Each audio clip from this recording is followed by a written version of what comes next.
The Waxahachie sun, a gentle fire, draped itself over the sun-baked tile roof and the peeling, weathered walls of Benito Juárez Primary School.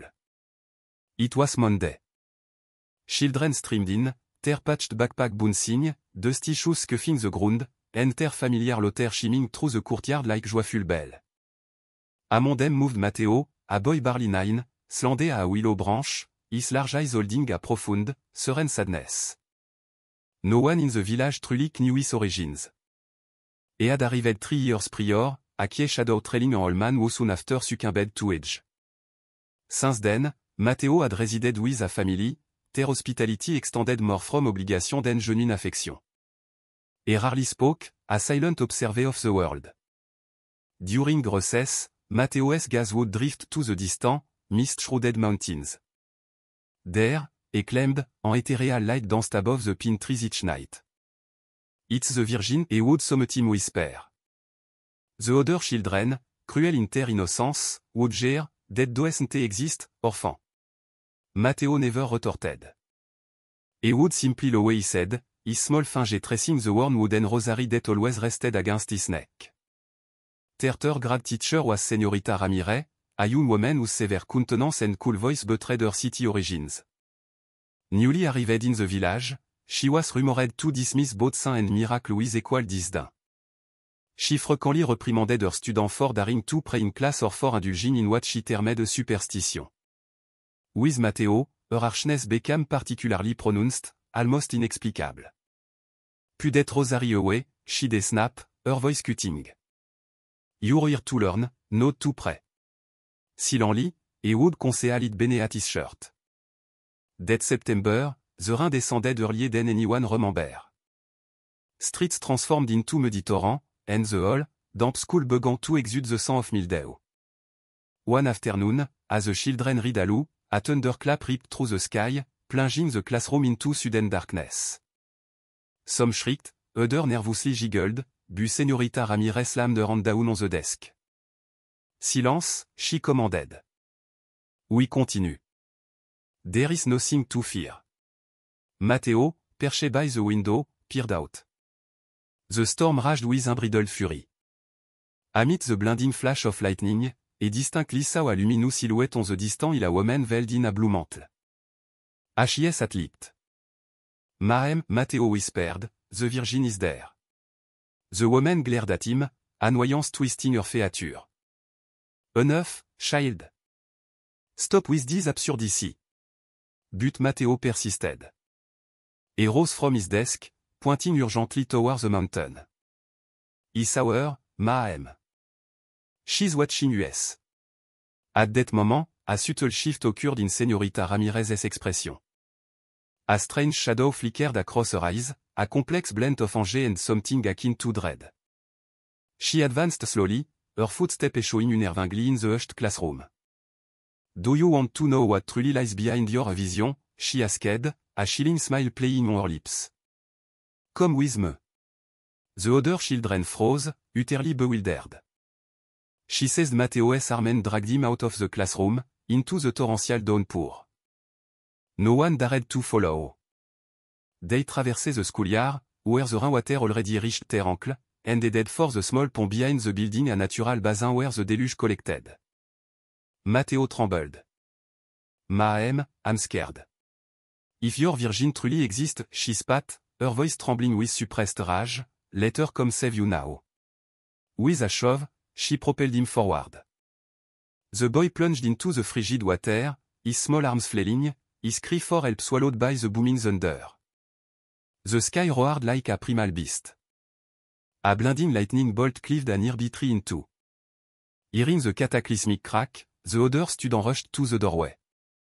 They watched, transfixed, as their teacher stood paralyzed beside the pond, her eyes riveted to the churning water. Then, a blinding, almost golden radiance erupted from the murky depth, engulfing the child's motionless form. No one could stir. The air grew thick with an unmistakable, delicate perfume, rose. Slowly, miraculously, Mateo's body began to rise, cradled by a light that shimmered with human contour. A voice, sweet yet powerful, pierced through the clamor of the storm, "Do not touch my children. The teacher crumpled to her knees, soaked to the bone, her clawing at her face. Children wept openly, some, instinctively, began to recite the Hail Mary. As the brilliant light receded, Mateo stood on the bank, shivering, but undeniably alive. On his chest, a small medal, previously absent, gleamed the image of the Virgin of Guadalupe. For long minutes, no one uttered a sound. Only the incessant pâté of rain on the roof accompanied the frantic beating of their hearts. Señorita Ramirez slowly rose, her face contorted with shock and horror. She gazed at the boy, then up at the rain-streaked sky, and whispered, her voice a fragile thread, "Forgive me, he didn't know what he was doing." Mateo met her gaze with a profound calm. She knew, he replied softly, and she forgive you too. That afternoon, as the storm finally receded, a strange, profound peace settled over the school. No one spoke of the event, yet an unspoken understanding permeated the air, something sacred had touched their earthly realm. The following dawn broke in a hushed silence, if the entire village held its breath. The rain had ceased, and a thick mist clung to the hills. The church bell, muffled by the damp roof, chimed their call for early mass. But that Monday, few attended. Fear and astonishment dominated every conversation. News of the miracle spread like wildfire, an orphan boy saved by the Virgin. Women in the market swore they had witnessed the light from their own homes. Men ascended the hills, scouring for any sign. Children, their voices still trembling, recounted how the song of Rose had permeated the school. Señorita Ramirez remained secluded in her room, unseen for hours. The school principal, deeply alarmed by the burgeoning rumor, dispatched an urgent message to Father Ignacio, the village priest. A man of keen wisdom, with silver hair and a serene face, Father Ignacio had served San Rafael del Val for 3 decades. He arrived at midday, flanked by 2 catechists. With a firm, measured stride, he entered the school, blessing the threshold with holy water. The student watched him, a complex mixture of relief and apprehension in their eyes. Where is the boy? He inquired. In the infirmary, Father, the principal replied. EHS no injury, but he hasn't spoken. The priest stepped into the small room, bathed in the golden light of midday filtering through a single window. Mateo sat on a co, a blanket draped over his thin shoulder, the gleaming medal clutched between his fingers. A Father Ignacio's gaze meis, the boy offered a faint, ethereal smile. Are you well, my son? Mateo nodded. Yes, Father. She saved me. A chive traced ts way down the priestess spine. Oh, my son? Our lady? The one in the blue mantle, Mateo affirmed. She said she would watch over me, and that soon, everyone would see her. Father Ignacio remained silent for a few moments, processing the profound declaration. Then, with a grave voice, he made the sign of the cross. Do you recall anything else? The water was cold, but it didn't hurt. She helped me, and the fire from the sky warmed me. After that, he slept. The priest slowly rose. In the air, he detected a faint, sweet aroma, identical to the one the women had described the previous evening. He looked around, bewildered. Has this room been cleaned? He inquired. No, Father, the nurse replied. But ever since the boy arrived, the room has smelt of rose. That night, Señorita Ramirez requested an audience with the priest. He found him in the chapel, praying before the blessed sacrament. She knelt a few meters away, her face pallid, and trembling. Father, what happened? He caused it. He regarded her silently, allowing her to speak without interruption. He don't know what came over me. He felt a rage, a fury that wasn't mean. He wanted to punish him for speaking of the Virgin, and when he pushed him, he felt something inside me like a dark voice that commanded, do it.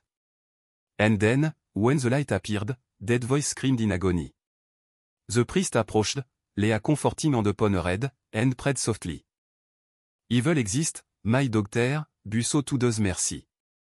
She broke into racking sob. Do you believe the Virgin will forgive me? She already has. Forgiveness blossom from your repentance. From dead day forward, Señorita Ramire was irrevocably changed. She began to attend morning mass daily, assisted with catechism, and nurture the children with a newfound tenderness, if striving to mend every harsh word of the past. But a furte transformation began to unfold at the school itself. Each afternoon, as the sun dipped behind the mountains, a gentle radiance would shimmer over the pond, precisely where Matteo had fallen. Some teachers attempted to rationalize it a amère reflection, others a optical illusion. Yet no one could deny that, whenever this soft glow manifested, the air became suffused with the unmistakable fragrance of rose. Father Ignacio felt compelled to investigate. One night, he journeyed to the pond with Matteo and a few brave villagers. The sky was a vast, clear canvas, stars shimmering like countless tiny eyes in the profound darkness. Upon arrival, the boy knelt. Father, Matteo whispered, she is here. The priest lifted his gaze. The water, tranquil a polished mirror, began to glow from its very depth. Faint at first, then intensifying, the light coalesced into the ethereal silhouette of a woman, her hand clasped in prayer. She spoke no word, yet radiated en indescribable peace. Several men dropped to their knees. An elderly woman began to weep, her rosary prayer punctuated by soft sob. It's a miracle, Simeon cried out. Father Ignacio raised a commanding hand. Silence. L'étu est prêt. The radiant figure gradually dissolved, leaving behind a dozen pristine rose petals, floating miraculously, 1-5, upon the water's surface. No one could fathom how they defied gravity's pull. That very night, the priest penned a detailed letter to the diocesan bishop, meticulously recounting the events. He implored that an ecclesiastical commission be dispatched to investigate and discern the miracle, knowing full well that a response would take weeks. Meanwhile, the village of San Rafael del Val began an astonishing transformation. People from neighboring towns flocked in, drawn by the burgeoning whisper.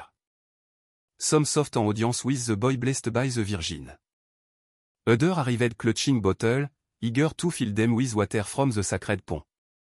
Matteo, bewildered by the sudden attention, couldn't comprehend why everyone yearned to touch him. He would simply repeat, "It's not me, it's her. I am only here to remind you." The family who used him, once distant, now treated him with a newfound reverence.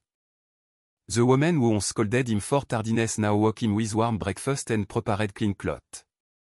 Her eyes held a mixture of gratitude and apprehension. Yet, not everyone embraced the change.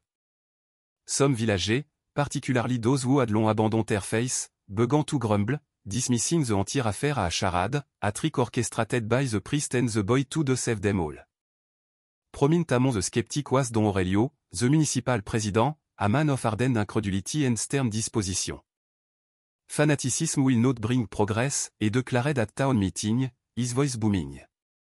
We will not permit this place to be transformed into a sanctuary.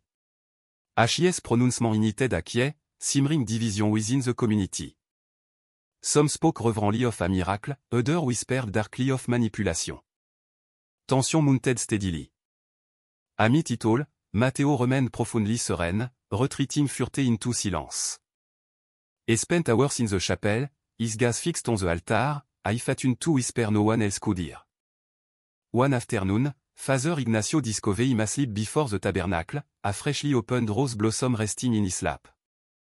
The priest gently picked it up, noting with a jolt that it bore no thorn.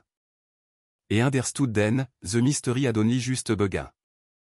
The sun ascended once more over San Rafael del Val, casting a deceptive calm. To the casual eye, the village appeared unchanged, rooster crowed from sun-drenched patio, cooking fierce plume of smoke curling above the rooftop, children chased a rag-ball through the stilan. Yet beneath this tranquille venait, en invisible tremor stirred, a silent, mounting anticipation that held every soul in suspense. Since the luminous figure first graced the pond, the school had transformed into an impromptu pilgrimage site. Each day, stream of people arrived, women clutching rosary, farmers bearing sick children, the elderly leaning heavily on their staff. Daily offering of flowers, lit candle, and murmur I Mary before the water. And invariably, a twilight descended, a fin, sweet scent of rose seemed to waft from the air, a fragrante affirmation. The principal struggle to maintain order, but the throne of people swelled beyond control. Señorita Ramirez, now key and unassuming, offered her assistance, carefully avoiding any mention of the miracle. She was utterly transformed, dressed plainly, her face often graced with a gentle smile. Many night, she lingered, cleaning the very classroom where everything had begun. Some whispered that her countenance now radiated a profound peace, utterly absent before. Matteo continued to attend class, too rarely spoke. His classmate regarded him with a complex blend of reverence and fear. As passed, some would discreetly cross themselves, others averted their gaze. He, however, seemed oblivious. During recess, he would linge by the pond, his eyes fixed on the tranquil water, half engaged in a silent communion with someone only he could perceive. Father Ignacio visited Matteo frequently, viewing him as a vessel for something far grander than himself. Yet, a new fear for the boy's safety also plagued him. Rumor of the miracle had inevitably reached the ear of both civil authority and eager journalists. One day, the priest received a terse letter from the bishopric, Father Ignacio, a commission will be dispatched to investigate these events. We urge prudence. Avoit sensationnalisme. The priest sighed deeply upon reading it. He knew prudence was vital, but he also recognized that the awakened face of the village would not be extinguished by a mere letter. That very afternoon, as the father meticulously reviewed the temple, a frantic farmer burst in. Father, he cried, gasping, come quickly. The boy is weeping blood. The priest dropped his missal and rushed out, his heart pounding. By the pond's edge, he found Matteo enveloped by a stunned crowd. The boy unshielded his face, but between his fingers, crimson rivulets streamed, staining the dampers. It's a stigmata, a woman shrieked. It's the devil, another retorted, fear twisting her voice. Father Ignacio pushed through the throng and knelt before Matteo. Matteo, my son, look at me. The boy slowly lifted his gaze. His eyes were moist, yet the voice of fear. Father, he said softly, she is weeping too. She says the people are not listening, that hatred is returning. A knot tightened in the priest's throat. He embraced Matteo, praying silently. The bleeding ceased abruptly as it had begun. On the child's palm remained two delicate, petal-shaped marks. That night, the father recorded in his diary, he do not know if the church will believe, but he have seen. In the boy's sorrow, there is compassion, not suffering. The Virgin weeps for us. The following days were consumed by confusion. The diocesan commission arrived in the village, 3 priests and a physician. They meticulously examined Matteo, the pond, and the assembled witness. They took copious notes, snapped photographs, and collected water sample. Yet, they found no earthly explanation. The incredulous doctor murmured, could this be mass hysteria, or perhaps a mere coincidence? Father Ignacio, without shifting his gaze, simply replied, or it could be face. Meanwhile, municipal president Don Aurelio was devising his own strategy. He feared the burgeoning media attention would overwhelm the village. He convened an urgent meeting in the town hall. This is spiraling out of control, he thundered, pounding the table. We cannot allow fanatics to dictate the situation. If pilgrims continue to flock here, we will face health crisis, overflowing refuse, and ut chaos.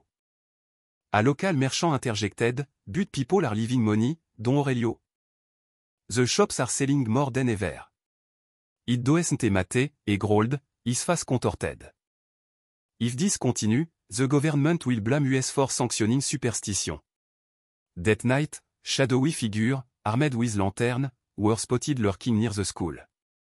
The very next day, the offering of flowers and candles left by the faithful buzzed the pond and uprooted and scattered in the mud.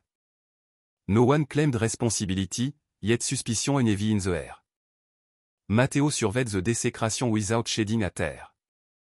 He simply murmured, she doesn't need flowers, only pure hearts. Yet, something shifted definitively from that moment. The glow that appeared each evening over the pond intensified, becoming almost tangible. On certain night, villager swore d'ailleurs d'éthéréal chant, distant quoi rising from the water. Other claimed to have seen a woman clad in light moving among the trees, leaving a trail of rose petal in her wake. Father Ignacio endeavored to soothe the burgeoning excitement and fear, but events were rapidly outpacing eastward. The boundary between the visible and the invisible seemed to blur and dissolve. Fête surgée, yes, but so too did an undercurrent of dread. One pre-dawn hour, as the priest slept soundly, a desperate pounding echoed at the parish door. It was Señorita Ramirez. Her face was ashen, drenched in sweat. Father, she gasped, he dreamed of her. She spoke to me. Her voice dropped to a terrified whisper. She said something terrible is coming, dead darkness will test her face. The priest regarded her, not fully grasping the terror in her eyes. What exactly did you see? He saw the pond, Father. But the water no longer glowed. It was black ash, and smoke billowed from a TS depth. A heavy dread settled in the priest's chest. Outside, the pre-dawn wind rustled through the church bell. Then we must pray more than ever, he said softly, for if the Virgin warn us, it means obstinate Romain. The teacher nodded, tears streaming down her face. She also said the boy must not be alone when night falls. No one yet knew that this chilling warning would soon manifest, and that the greatest miracle of all was still to unfold. Night descended upon San Rafael del Val with an oppressive weight, as if the heavens had paused, pressing down upon the rooftop. No star pierced the gloom, no creak chirped, no whisper of wind stirred. It was a silence thick, almost solid, seeming to envelop every house, every soul. Father Ignacio could not sleep. Señorita Ramirez's word echoed in his mind, darkness will test her face. He had listened in the chapel and prayed before the altar, alone, the echo of his supplication swallowed by the stone walls. Occasionally, he imagined footsteps outside, but each time he shaked, the night was empty. In his own small dwelling, Mateo, too, lay sleepless. He felt a profound coldness, one that emanated not from the air, but from an unseen presence. The rosary at his neck felt strangely warm, as if radiating an alien heat. Through his window, he watched the mist creep down from the mountains, slowly shrouding the village. She is here, he whispered, but a chilling premonition stirred in his chest. Something accompanied her, something that did not belong to the light. Close to midnight, a hushed murmur began to ripple through the streets. Dogs howled, their mournful cries slicing the stillness. Rooster crowed, breaking the natural rhythm of the night. Neighbor emerged, lamp flickering in terrain. The pond behind the school glowed faintly, as if the water itself drew breath. Señorita Ramirez was the first to witness it, a dark vapor ascending from the depth, thick and sluggish as smoke. Father Ignacio, she shrieked, sprinting towards the church. It's happening. The priest emerged, clutching the chalice, a small procession of parishioners trailing behind him. They all raced towards the pond, rosary clutched tight, their prayer punctuated by ragged gasp. Upon arrival, the sight paralyzed them. The water churned and rolled without a breath of wind. Bubbles erupted from a TS surface, punctuated by a minor red glint, like amber glowing beneath the depth. A stench of sulfur, of burning metal, shocked the very air. Even the bravest soul would dared to approach recoiled instantly. The temperature had surged violently, the heat searing their skin. Then, Mateo emerged from the stunned multitude. He walked barefoot, the Virgin's medal swaying gently against his chest. His face remained serenely calm, to be size mirror and knowing far beyond mere fear. She calmed and stated, his voice unwavering. Father Ignacio attempted to intervene. No, my son, way. Don't go near it. He must, Father. She is sad. The boy knelt at the water's ominous edge. Abruptly, a violent gust of wind extinguished every lamp and candle. Absolute darkness swallowed them all. A non-human roar erupted from the pond's unseen depth, a sound that shook the very ground. The earth trembled beneath their feet. Some toppled to the ground, screaming in terror. From the churning surface, a shadow emerged, a formless, obsidian mass, danced in any smoke. It possessed no discernible face, yet radiated a palpable atred, en arctic chill dead cut through the very air. Stand back. Father Ignacio commanded, trusting his crucifix. The shadow right, emitting a shriek that rattled the school's window open. Matteo, still kneeling, pressed this on together and began to pray, his voice a soft, unwavering stream, I Mary, full of grace. Each word, gentle it was, seemed to strike the oppressive darkness like a bolt of pure light. The shadow recoiled, thrashing furiously. Then, above the churning pond, a light began to coalesce.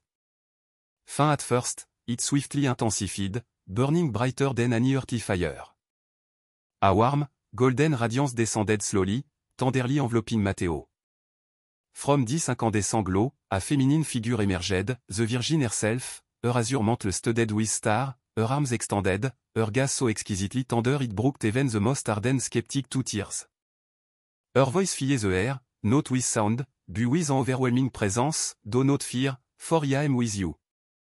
The divine radiance expanded, sweeping outward. The dark, malvol smoke right half incinerated in silence, releasing a final, agonizing shriek before utterly dissolving. The oppressive it vanished, leaving behind only the unmistakable, ethereal perfume of rose. The stunned multitude collapsed to darkness. Some wept openly, others prayed silently, tears shocking theirward. The Virgin gazed at Matteo, a gentle smile gracing her lips, and placed her luminous hand upon his head. Matteo's eyes fluttered shut. My son, her voice resonated within him, fear neither fire nor shadow. You were chosen to remind them that my love is stronger than any darkness. The boy's small body, too, began to glow, half embraced by an internal light. Father Ignacio extended a trembling hand, tears streaming uncontrollably down his face. Holy Mother, he whispered, protect this village. In that breathtaking instant, the Virgin's figure ascended slowly above the pond. The heavy mist vanished, and the sky, which moment before had been a starless, oppressive vault, exploded into a myriad of brilliant points of light. It was as if the entire firmament had awakened. Matteo slumped unconscious into the priestess' waiting arms. The multitude remained in a reverie. No one dared to stir until the defiant crow of a rooster heralded the dawn. As the sun's first ray kissed the horizon, the pond lay serene, and upon its surface floated a single, perfect white rose, utterly devoid of thorn. The dawn of death day broken like any San Rafael del Val had ever witnessed. It wasn't merely the sun's clarity pouring over the hills, nor the invigorated chorus of birdsong. It was a profound sense that something fundamental had shifted within the very earth, as if the air itself breathed peace. When the first golden ray illuminated the pond, the faithful stick knelt there, unmoving, in silent awe. No one had dared to speak. The fragrance of rose lingé, sweet and persist, a celestial echo. Upon the water, the white rose gently revolved, impossibly untouched by decay. Father Ignacio cradled Matteo in his arms, covering him with his stole. The boy breathed peacefully, his face serene, as if in a tranquil slumber. On his chest, the Virgin's medal glowed with a faint, inner light. As alive, the priest whispered, his voice thick with emotion. Thank you, most holy mother. The multitude erupted in a crescendo of tears. Some fell prostrate, others raised their arms to the heavens, and then, miraculously, the church bell began to peal on their own, untouched by human hand. Their resounding chime echoed across the entire valley, stirring awake those who had not witnessed the miracle. Within hours, the news blazed like a wildfire through neighboring village, the Virgin HS appeared in San Rafael del Val. That very day, entire family converged upon the village. Some walked barefoot, others bore statues and offering of flowers. The streets resonated with fervent prayer, heartfelt hymns, and whispered vows. Pilgrims touched the pond's water with handkerchief, bottle, and trembling hand. Many swore to an immediate, profound alleviation of their ailment. When the bishop himself learned of the events, he decided to travel personally to San Rafael del Val. He arrived accompanied by theologians, physicians, and reporter. The entire village welcomed him with a cascade of applause and tears. Upon seeing the sacred seat, the bishop knelt, remaining in profound silence for a long while, his face turned towards the water. He will not judge in haste, et finally declared, his voice filled with reverence, beware there are fruits, your face blossom and never before. Matteo recuperated fully within a few days. When he awoke, his first request was to see Señorita Ramirez. She entered, trembling, still visibly scarred by the gnawing memory of her guilt. Matteo, she murmured, her voice faltering, do you forgive me? The boy met her gaze with gentle compassion. She already has et replied. And you saw her too, didn't you? The woman nodded, tears tracing past down her cheek. Yes, but he felt more than he saw. He felt her embrace me like a mother who had waited for me my entire life. From that day forward, Señorita Ramirez became the devoted guardian of the pond. She meticulously cleaned the sacred space, arranged fresh flowers, and lovingly talked the children to pray.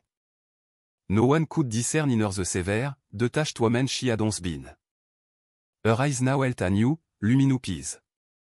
Yet, not all hearts rejoiced. Don Aurelio, the municipal president, vehemently refused to acknowledge the miracle. This will bring chaos, et declared. Stranger, fanaticism, lies. Yet, something within him began to fracture. One night, I passed the school, and heard a soft, ethereal singing, like children at prayer. No one was present, yet the sound undeniably emanated from the pond. I cautiously approached, and saw his own reflection in the water, and behind it, a luminous silhouette. He crumpled to his knees. If it truly is you, he whispered, his voice raw, teach me to believe. The following morning, he appeared before the church, bearing a bouquet of roses and a handwritten note, he have seen. And now he understand. Father Ignacio embraced him, wordlessly. Days later, inexplicable healing began to be documented. An elderly blind woman regained her sight after washing her eyes with the pond's water. A young man suffering from a high fever recovered overnight. A child, mute since birth, uttered his first word upon touching the white rose, still floating, incorruptible, on the surface. The bishop ordered testimony to be collected, but the miraculous occurrence multiplied too rapidly to count. The pond, once a mere puddle of rainwater, had been transformed into a vibrant sanctuary of hope. Matteo, for his part, consistently shunned applause. He preferred to sit beneath the trees, praying in silent contemplation. When people held him as the miracle child he would respond with a profound humility, it wasn't him, it was her. He was merely the water where her light reflected. One afternoon, Father Ignacio found him gazing at the distant horizon. What occupied your thoughts, my son? That the Virgin didn't come just for me, Matteo replied. She came because the village was asleep. She wanted to awaken it. And do you believe she succeeded? The boy offered a gentle smile. Oh, but there's still more to do. The face must not die when the miracle fade. The priest remained silent, recognizing that the boy spoke with a wisdom not his own, but divinely inspired. That very night, as the wind rustled through the branch and the church bell tolled softly, the pond once again began to glow. Not with the intense blaze of the early miracle, but with a soft, constant luminescence, like a lamp that would never dim. From that day onward, the people of San Rafael del Val began to call it the Mirror of Mary. And when their Someon knelt beside its edge, they felt the same sensation, a warmth in their chest, a profound peace inexplicable by word, and the faint, sweet perfume of rose, ethereal and eternal as face itself, lingering in the air. Years unfurled, transforming San Rafael del Val from the secluded mountain village it once was. Where the steep path had snaked, now lay stone walkway, polished smooth by the footsteps of thousands of pilgrims. The humble Benito Juárez Primary School still stood, but its courtyard now blossomed with countless flowers and flickering candles.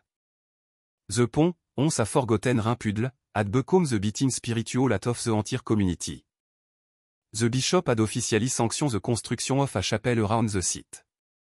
The spot was consecrated as a sanctuary of the Mirror of Mary, and every December 12th, on the day of the Virgin of Guadalupe, a colossal multitude converged from every corner of the nation. Some arrived in solemn procession, other advanced on their knees, still other carried cherished portrait and heartfelt promise. The air swelled with sacred hymns, fragrant incense, and the silent eloquence of tears. Matteo, now a teenager, continued to reside in the same village.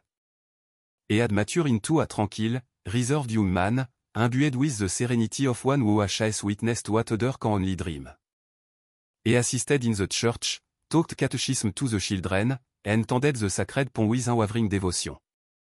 He gently discouraged being called the chosen one or the miracle child, asserting that the true miracle wasn't his own salvation, but the village's rediscovery of faith. Señorita Ramirez remained a teacher, to her life had undergone a profound metamorphosis. Each December, she would recount to her students the extraordinary tale of the day heaven descended upon the water, doing so with quiet humility, de voix of Annie histrionique. It's not about fear or punishment, she would emphasize. It's about love. Pure love. And the children would listen in rapt silence, their eyes wide, I fearing a fantastical story, yet knowing, deep in their hearts, that it was utterly true. Father Ignacio, too, aged with a tranquil grace. His hair had turned white a altar candle, and his hand trembled slightly as he raised the host, yet his voice remained firm when he spoke of the miracle. The Virgin did not come merely to reveal herself, he reiterated in his homily. She came to teach us that heaven is not distant, but within reach of a believing heart. Sometime, at dusk settled and the pilgrim began their departure, the priest and Matteo would walk together to the pond. They would sit in quiet contemplation, watching the sun's fading reflection shimmer across the water. Do you still see her, my son? The father would ask, a tired smile gracing his lips. Not a before, Matteo would reply, but he feel her presence. And what does she tell you? That she never truly left? That she doesn't need to show herself because she already lives within us? One afternoon, as they conversed, a woman approached, cradling a sickly child in her arms. Her eyes brimmed with desperate supplication. Father, she pleaded, they say children are dear.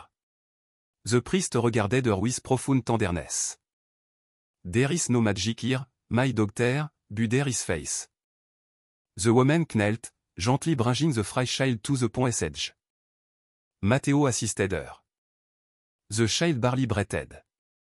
The young man cupped a small amount of water in his hand and let it trickle over the boy's forehead. Mother, let your will be done, he murmured. The child's eyes fluttered open, and a faint smile touched his lips. The woman cried out, a joyeux, guttural sound.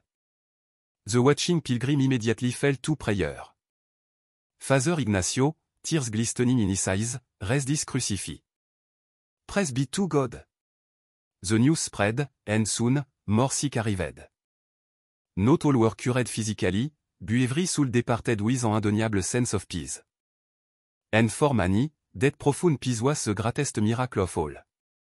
In time, Matteo received invitation to other cities, but he invariably returned to San Rafael del Val. He maintained that his true place was where everything had begun. Sometime, he would walk alone through the hills, a small image of the Virgin clutched in his hand. Farmers who witnessed him praying among the pines swore they heard an invisible choir resonating around him. One winter night, Father Ignacio fell gravely ill. Knowing his time was near, he requested to see Matteo. The young man knelt by his bedside. Do not weep, the priest told him gently. My journey conclude, but your has only just begun. What would you have me do, Father? Guard the water, care for the people, nurture the faith. That is all. The venerable priest passed away at dawn, a serene smile on his lips and his rosary entwined in his fingers. The entire village accompanied his body to its final resting place. That night, as the church bell tolled a son belam, the pond was again illuminated, and a soft, ethereal blue glow enveloped the church. For all who witnessed it, this was a sacred sign that the Virgin had come to welcome her faithful servant. From that day forward, Matteo faithfully upheld Father Ignacio's legacy. He never became an ordained priest, yet his life became a ceaseless act of service. He visited the sick, comforted the sorrowful, and each day, à Twilight Deepened, et Wood Seed Buzzed the Pont tout près the Rosary. Sommetim Pilgrim joined him, at other times they watched in rever silence from a distance. And always, at the conclusion of each prayer, the perfume of rose would return, subtle, invisible, eternal. San Rafael del Val transformed into a radiant beacon of faith. Those who arrived sick or desperate departed renewed. Those who sought a miracle often discovered the true miracle lay in the awakening of hope itself. And 2 years unfurled and generation past, the pont's sacred water never receded. On the quietest night, the elder still attest to seeing a luminous silhouette hovering above the water, and hearing a maternal voice whisper, "Do not fear, my children. Where there is love, there I am." Decades drifted by. Time, which eroded all things, could not erase the vibrant memory of the miracle. San Rafael del Val endure, cradled by the mountains and perfumed by the rose that continued to bloom, unfading, buzzed the pont. The village had expanded, beauteous soul remained pristine, untouched. Each December 12th, 2 ans of devotees arrived, bearing candle, singing hymns, and shedding tears, their voices echoing the simple truth Mateo had spoken a child, she saved me. Mateo grew always the serene grace of an insensate. His hair turned white, his gaze slowed, yet his eyes retained the identical luminous quality they possessed on that day witnessed heaven descend upon the water. He resided in a modest house buzzed the sanctuary, surrounded by books, rosary, and countless letters of gratitude from pilgrims across the globe. He never sought fame or recognition. I am merely a witness, he would say. The miracle belonged to her, and it remained for all. Each afternoon, as the sun dipped below the horizon, he would descend to the pont, kneeling in the very spot where he had been submerged as a child. There, he would pray in profound silence. Villagers and pilgrims alike would observe him from a respectful distance. Some claimed that when Mateo prayed, the water shimmered with a golden glow, as if the heavens themselves responded to his devotion. One tranquil night, as the wind sighed softly through the pine trees and the full moon ascended, a luminous orb, over the valley, Mateo felt a profound weariness settle upon his body. His breath grew slow, and an immense peace enveloped him. He walked deliberately to the pont, unseen by any. The air was heavy with the scent of rose, more pot than ever before. He knelt and spoke, his voice a trembling whisper, "Mother, if it is your will, take me with you, but do not let this village ever forget your love." Then, the water began to radiate. A warm breeze caressed the trees. A luminous figure shimmered on the surface, the very same Mateo had seen as a child, the Virgin with her azure mantle, smiling with infinite tenderness. My song, her voice, unspoken yet deeply heard, resonated, "Your mission is complete. Your face has kept the flame alight. Now, rest in my peace." Mateo's eyes closed. His body leaned gently forward, and the water received him without a ripple, as if the pond itself embraced him. In that very instant, a magnificent light ascended towards the heavens, so intense it illuminated the entire valley. The villagers, roused from their sleep by the celestial glow, rushed towards the sanctuary. When they arrived, they found only the tranquil pont, its surface carpeted with rose petals. Mateo's body was nowhere to be found. At dawn, the faithful discovered that the water held a new, subtle luminescence, like golden dust shimmering beneath its surface. And ever since, each December 12th, the pont emitted a radiant glow visible 4 kilometers. Pilgrims testify that within this light, the silhouette of a kneeling child can be discerned, buzzed a woman robed in star. In time, the church officially recognized the miracle of the Mirror of Mary, declaring the site a national sanctuary. Annually, priests, family, and the infirm from every corner of the country converged to pray where heaven and earth converged. And even today, the village elders swear that on the quietest night, the faint, ethereal sound of a child's voice can be heard, softly praying, "Hail Mary, full of grace." The pont's waters never receded, the flowers never ceased to bloom, and upon its tranquil surface, the reflection of the azure mantle still shimmer beneath the sun, an eternal promise that divine love never abandon those who believe. San Rafael del Val remained forever marked by that profound miracle. And along as the ethereal perfume of rose continued to grace the air, The Extraordinary Story of the Orphan Boy Saved by the Virgin Mary Will Live On, A Timeless Testament, Reminding the World that Heaven Can Still Touch Earth, When There is Faith.